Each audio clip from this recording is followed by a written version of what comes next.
사랑과 은혜가 풍성하신 하나님, 강풍이 불어 산불이 아직 완전히 꺼지지 않아 마음이 무거운 와중에도 또 이렇게 주님의 성전에 모였습니다. 한 주간도 주님의 인도하심과 보호하심 속에 살게 하시고 이 시간 예배자로 서게 해주셔서 감사드립니다. 아멘. 주님, 먼저 저희의 모습을 돌아봅니다. 말과 행동, 생각으로 주님의 뜻에 합당하지 못했던 순간들을 고백하오니 용서하여 주옵소서. 아멘. 주님의 십자가 보혈로 씻어주시고 다시 새 마음과 새 영으로 주님 앞에 바로 서게 하여 주시옵소서. 아멘. 이 예배 가운데 성령님께 임재하여 주셔서 찬양하는 입술과 기도하는 마음, 말씀을 듣는 귀와 깨닫는 심령 위에 충만히 역사하여 주옵소서. 아멘. 형식적인 예배가 아니라 살아계신 하나님을 만나는 참된 예배가 되게 하옵소서. 아멘. 말씀을 전하시는 목사님께 성령의 능력과 지혜를 더하여 주시고 선포되는 말씀이 우리의 삶을 변화시키는 능력이 되게 하옵소서. 아멘. 말씀 앞에 순종함으로 한 주간의 삶 속에서 빛과 소금의 역할을 감당하게 하여 주옵소서. 아멘. 교회를 위해 기도드립니다. 우리 교회를 주님의 몸된 공동체로 세워주시고 사랑과 섬김으로 하게 되게 하옵소서. 아멘. 새롭게 만든 공간과 또 수고한 일을 기억하여 주시고 맡겨진 사명을 기쁨으로 감당하게 하여 주옵소서. 아멘. 또한 성도들의 가정과 일터, 학업과 삶의 모든 자리 위에 주님의 은혜를 더하여 주시고 아픈 가운데 있는 이들에게는 위로와 회복을, 연약한 이들에게는 새 힘을 허락하여 주옵소서. 아멘. 이 모든 말씀을 우리 구원하신 예수 그리스도의 이름으로 간절히 기도드립니다. 아멘.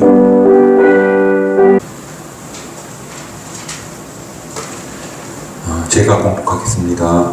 그들이 무리에게 이르매 한 사람이 예수께 와서 무릎 엎드려 이르되 주여 내 아들을 불쌍히 여기소서. 그가 간질로 심히 고생하여 자주 불에도 넘어지며 물에도 넘어지는지라. 내가 주의 제자들에게 데리고 왔으나 능히 고치지 못하더이다. 예수께서 대답하여 이르시되 믿음이 없고 포역한 세대여, 내가 얼마나 너희와 함께 있으며 얼마나 너희에게 참으리요. 그를 이리로 데려오라 하시니라. 이 예수께서 꾸짖으시니 귀신이 나아가고 아기가 그때부터 나으니라. 이때 제자들이 조용히 예수께 나와 이르되 우리는 어찌하여 쫓아내지 못하였나이까. 이르시되 너희 믿음이 작은 까닭이니라. 제시로 너희에게 이르노니 만일 너희에게 믿음이 겨자씨 하나만큼만 있어도 이 산을 명하여 여기서 저기로 옮기지라 하면 옮기질 것이요 또 너희가 못할 것이 없으리라. 아멘.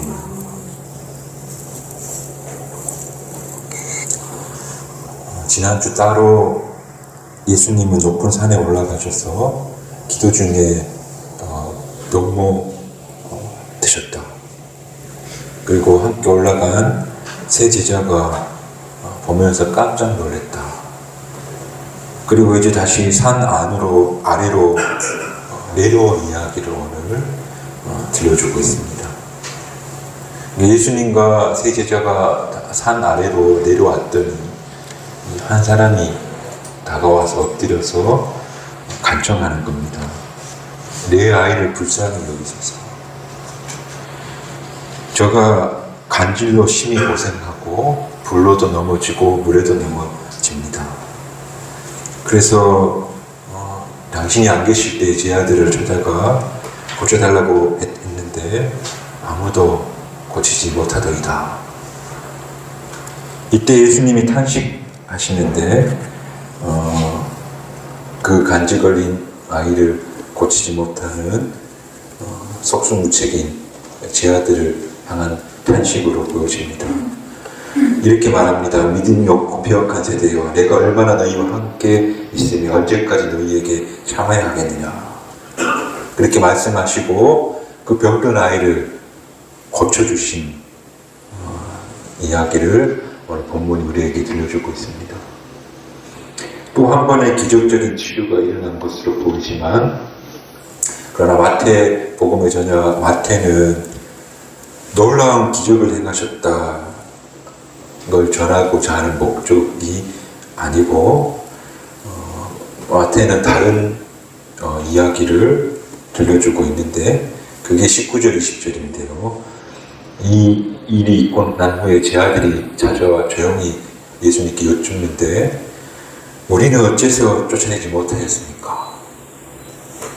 우리는 어찌하여서 실패하게 된 겁니까? 라고 예수님께 묻는데 그때 예수님이 내가 진실로 너희에게 이르니 라고 말하는 거 볼 때에 아마 그 강조해서 하시는 말씀이겠죠.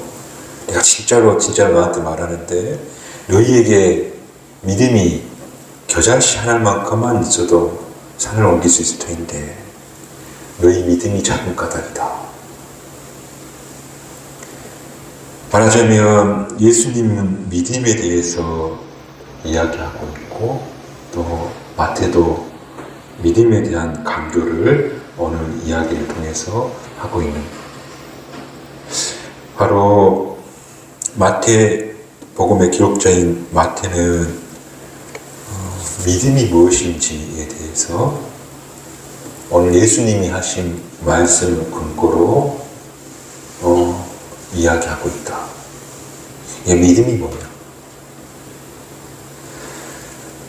오늘 본문은 특별히 제 아들에게 믿음이 작다고 하셨는데 믿음이 작다 하셨을 때 그 믿음은 무엇을 말하는 것인가?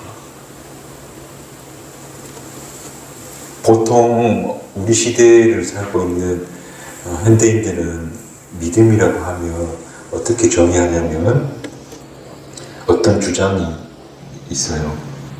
보니까 옳다고 믿어지는 거예요. 그때 그 주장, 그게 옳은 걸 믿는다. 그렇게 표현해요. 근데 우리식으로 이야기하자면 하나님은 살아계십니다. 그것이 옳다고 우리가 받아들여지면 그거 믿는 거예요. 믿음은 그래서 어떤 주장이나 옳다고 생각한다는 사실을 받아들이는 것. 그런 의미에서 우리는 믿는다는 말을 사용해요. 그런데 오늘 예수님이 하시는 이 믿음은 그걸 넘어선 그 이상인 것 같아요. 예수님 시대에 살았던 유대인들, 상식적으로 상상을 해보세요. 유대인들은 하나님이 살아계신다는 걸 다 받아들였던 분들이에요. 100%라고 하면 세상에 100%는 없으니까 100%라고 말하기는 어렵겠지만 그래도 예외 없이 스스로 유대인이라고 하는 자들은 다 하나님 존재, 살아계심을 다 믿어요. 의심하는 사람은 아무도 없었어요.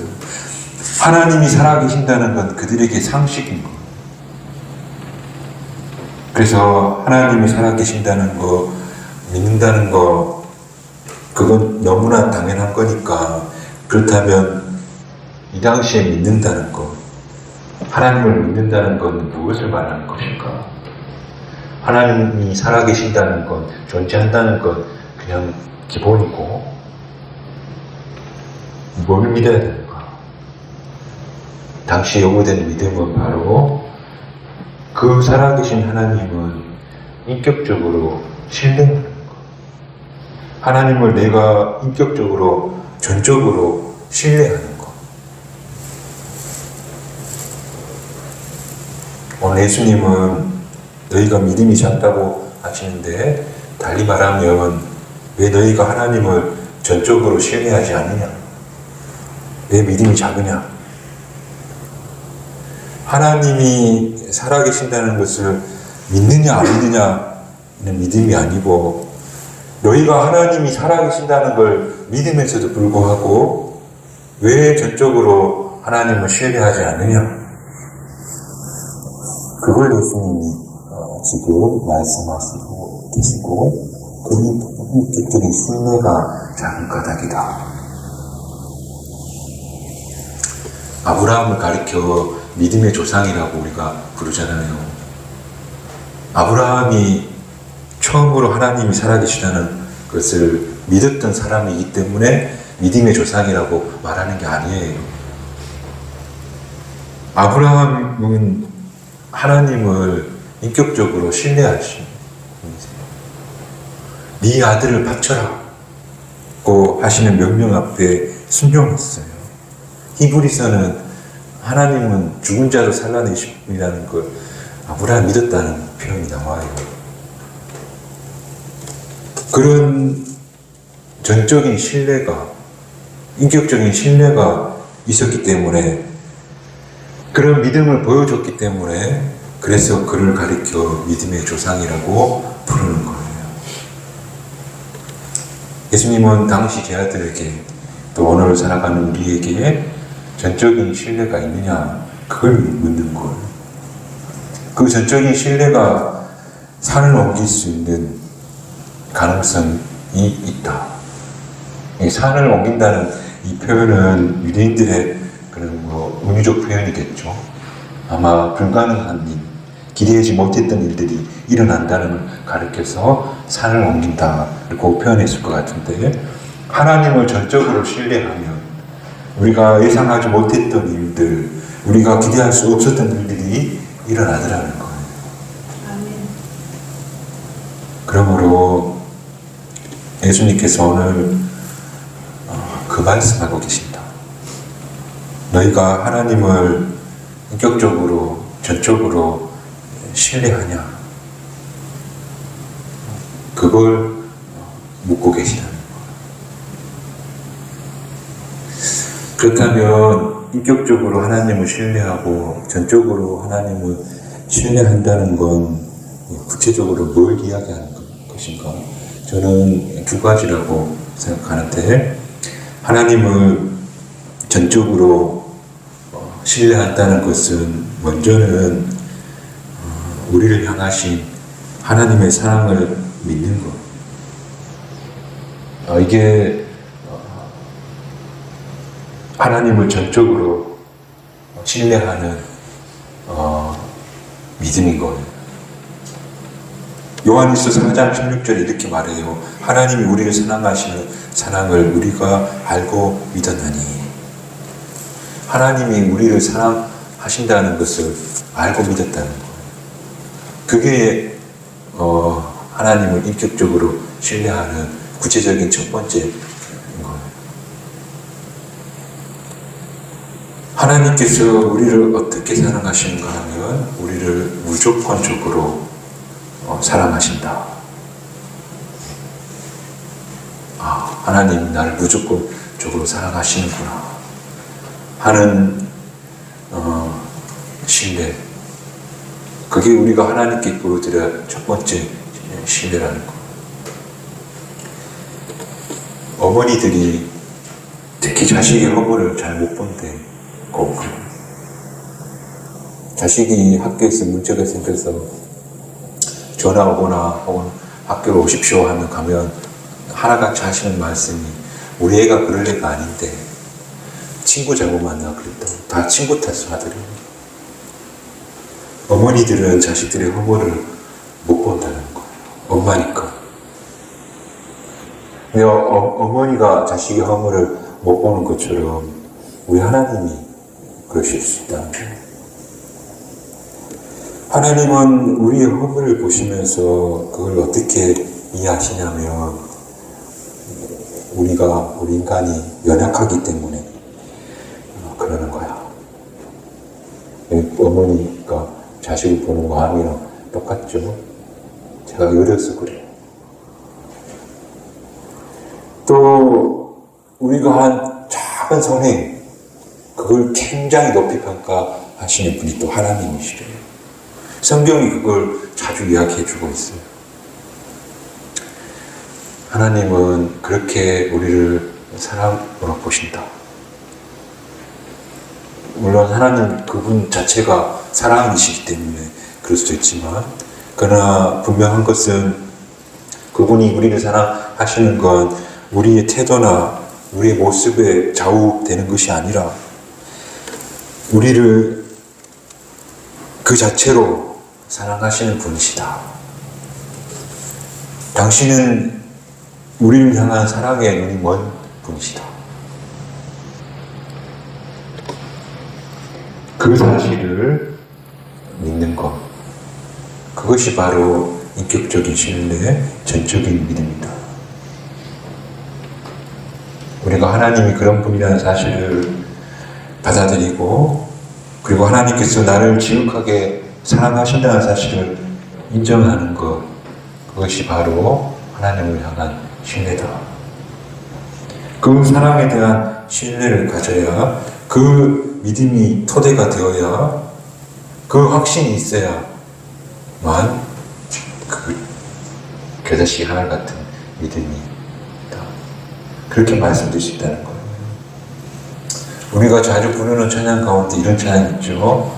사랑의 주님이 날 사랑하시네, 내 모습 인대로 받으셨네 하면서 이렇게 사랑의 주님이라는 찬양. 지금 허물투성, 정말 연약함, 과거의 실수, 부족한 내 성품, 그럼에도 불구하고 나를 지극히 사랑하는 사랑의 대상으로 여기시는 분이 나의 하나님이시다는 그런 신뢰가 우리에게 있기를 주님의 이름으로 축복합니다. 세상이 말하는 평가를 가지고 나를 평가해 보면 외모, 또 실력, 지위, 소유, 그런 걸 평가하다 보면 나라는 사람의 가치는 부족한 사람, 열등한 사람이라는 그 가치로 살아가게 되는데요. 하나님께서는 나를 내 연약함을 불구하고 지극히 사랑한다는 사실을 받아들인다면, 그러면 우리는 더 건강한 사람, 그리고 그런 나를 있는 그대로 사랑한다는 것, 그것이 바로 하나님을 향한 신뢰의 첫 번째 발걸음이다.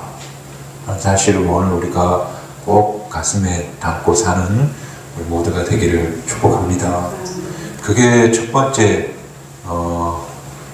인격적 신뢰, 전적인 신뢰라고 한다면, 두 번째 우리에게 요구되는 믿음은 저는 히브리서 11장에서 찾을 수 있다고 생각하는데요. 11장이 믿음의 사람들에 대한 이야기가 쭉 나오는데, 그 믿음의 사람들이 항상 가지고 있는 건 미래를 향한 열린 기대였어요. 그게 믿음의 중요한 특징이에요. 우리가 가져야 될 두 번째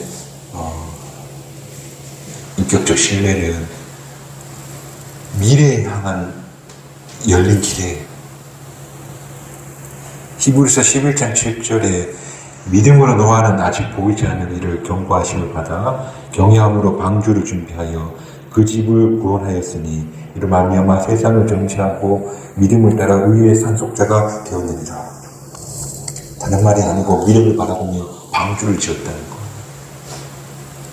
또 8절에는 믿음으로 아브라함은 부르심을 받았을 때에 순종하여 장래 유업을 받을 땅에 나아갔을 갈 바를 알지 못하고 나아갔으며, 유업을 쉰 땅이 아니고 장래에 받을 땅을 생각하며 미래를 바라보며 나아갔다는 것. 20절에는 믿음으로 이삭은 장차 있을 일에 대하여 야곱과 에서에게 축복하였으며, 장차 있을 일을 두고 축복했다는 것. 이 축복이 미래형. 또 요셉 이야기 22절, 믿음으로 요셉은 임종시에 이스라엘 자손들이 떠날 것을 말하고 또 자기 뼈를 위하여 명령하였으며, 믿음으로 출애굽할 것을 내다봤다는 것. 그러므로 믿음이라는 건 이렇게 정리할 수 있는데요. 미래를 기대하면서 현재를 살아가는 것.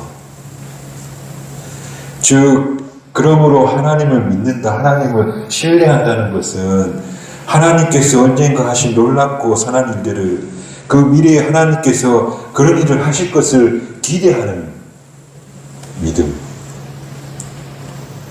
그게 바로 하나님을 신뢰한다. 그 하나님의 기대를 품는 것, 그게 하나님을 신뢰하는 말의 의미인 것 같아요. 시편 36편 9절에 다윗의 고백인데 세 번역으로 이렇게 말해요. 우리는 주의 빛을 받아서 환히 열린 미래를 봅니다. 주의 빛을 받아서 열린 미래를 본다는 이사야 43장은 더 놀라운 이야기가 기록되어 있는데 이렇게 말합니다. 너희는 이전 일을 기억하지 말고 옛날 일을 생각하지 말라. 보라, 내가 새 일을 행하리니 이제 나타낼 것이라. 바벨론 포로로 흘러간 이스라엘 백성들이 그 암울한 상황 속에서 그 희망이라고는 낙관이라고 할 수 없는 그런 상황에서 뭐라 하시냐면 내가 새로운 일을 할 거다. 그러면서 광야에서 길을 내고 사막에서 강을 낸다. 그러므로 하나님을 전적으로 신뢰한다는 것은요, 하나님이 하실 새 일을 기대하면서 꺾이지 않는 소망 가운데 살아가는 것이다. 즉 하나님께서 하실 열린 미래, 환한 미래를 바라보는 것, 그것이 바로 하나님을 신뢰하는 그런 의미가 된다. 물론 열린 미래를 바라본다는 건 간단치 않고 희망이 잘 보이지 않을 때도 있고, 현실은 희망의 가능성이 별로 없는 것처럼 보여지고 오히려 더 나빠지는 것 같은 그런 삶의 고단함을 느낄 때도 많은데요. 그런데 시편 56편에 다윗이 이렇게 말해요. 하나님이여 내게 은혜를 베푸소서. 사람이 나를 삼키려고 종일치며 압제하나이다. 주변에 다 압제하는 적대적인 그런 희망의 근거를 찾아볼 수 없는 그런 상황인데, 여기서 56편 3절에 뭐라고 말하냐면 내가 두려워하는 날에는 주를 의지하리이다. 확 휩싸이고 있을 때 주님 의지하겠습니다. 나는 당신을 의지합니다. 그렇게 결단하였더니 눈앞에 펼쳐진 환경은 희망이 보이는 것 같지 않지만, 그러나 크고 놀랍고 선하신 하나님을 바라보면서 확 기대를 부는 것. 바로 그게 바로 하나님을 향한 신뢰예요. 오늘 예수님께서 너희가 믿음이 없다고 하시는 말씀은 바로 하나님께서 하실 크고 놀라운 일들을 기대하는, 바라보지 못하는 그런 제자들의 모습을 질책하고 있는 것이다. 이처럼 하나님을 향한 신뢰가 겨자씨만큼이라도 있었다면 못할 것이 없을 텐데 라고 예수님이 말씀하고 계시더라는 거예요. 여러분, 오늘 주신 말씀을 늘 가슴에 새겼으면 좋겠어요. 하나님을 향한 믿음은 하나님께서 무조건적으로 있는 그대로 나를 지극히 사랑하고 계신다는 사실을 받아들이는 것, 그리고 크고 선하신 당신께서 크고 놀라운 일을, 선한 일을 하실 거라는 기대, 이 두 가지를 바라보는 것이 바로 하나님을 신뢰하는 전적인 믿음이라는 걸 우리가 꼭 기억하였으면 좋겠어요.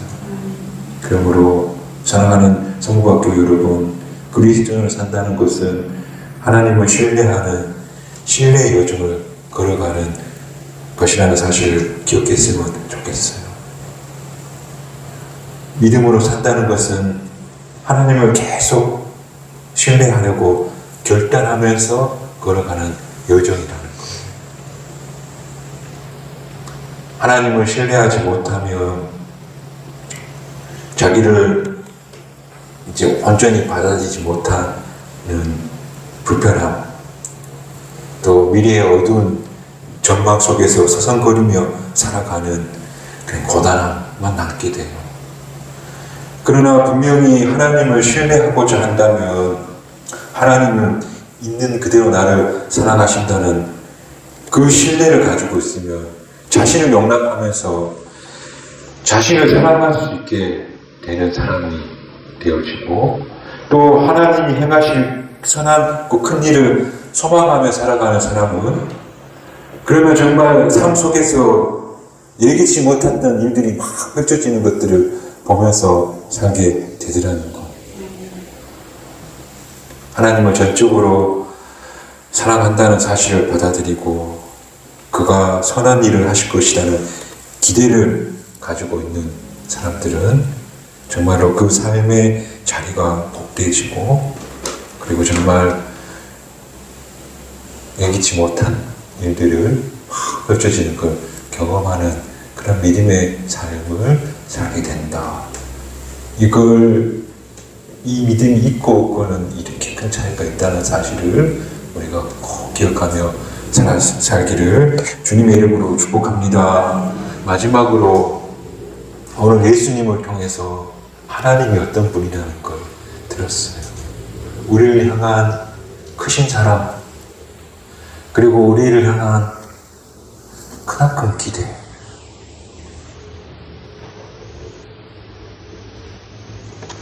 그러므로 하나님 믿는 우리도요, 좀 이런 마음으로 세상을 살면 어떨까? 그런 마음으로 예컨대 우리 자녀들을 니는 어떨지 모르지만 나는 너를 사랑한다. 내 목숨까지 내어줄 만큼 사랑한다. 그걸 우리 자녀들한테 보여주자는 거. 그리고 네가 지금은 이 모습이지만 앞으로 큰 일을 많이 열매를 맺은 환한 미래가 있을 거야 라고 축복해 주자는 거. 하나님이 우리에게 했던 거죠. 그런 전적인 믿음을 우리에게 주셨던 것처럼 우리도 그러자는 거. 그리고 우리가 서로 사랑하는 교우로 주님 전 앞에 함께 예배드리는데 우리가 우리 서로에게 그런 사랑의 신뢰를 좀 줬으면 좋겠어요. 내가 오늘 어떤 말을 하고 어떤 행동을 하고 조금 불편한 선짓없이 표정을 지어도 당신은 그러든 말든 나는 당신을 사랑하겠습니다. 받아들이든 안 받아들이든 저는 끝없이 사랑하겠습니다. 그래야 상대방도 저분이 나를 한결같이 사랑해주네. 그때 신뢰가 쌓이는 거 아닐까요? 또 한두 번 경험해보고 저 사람 안 되겠어. 뭐 되겠어. 그런 시선으로 보지 마시고 저 안에 어떤 일을 하나님이 이 일을 통해서 꿈꾸고 계시는지 아무도 알 수 없으니 선하게 하나님께 그 일시일 제목이 되길 위해서 서로에게 기도해 줍니다. 그런 하나님과 우리 인간 간의 믿음도 단단해지고 우리 서로 간의 믿음도 단단해져가는 우리 경주 성박 됨으로 그래서 믿음의 여정이 참으로 아름다운 우리 경주 성박교회 되기를 주님의 이름으로 축복합니다. 기도하겠습니다.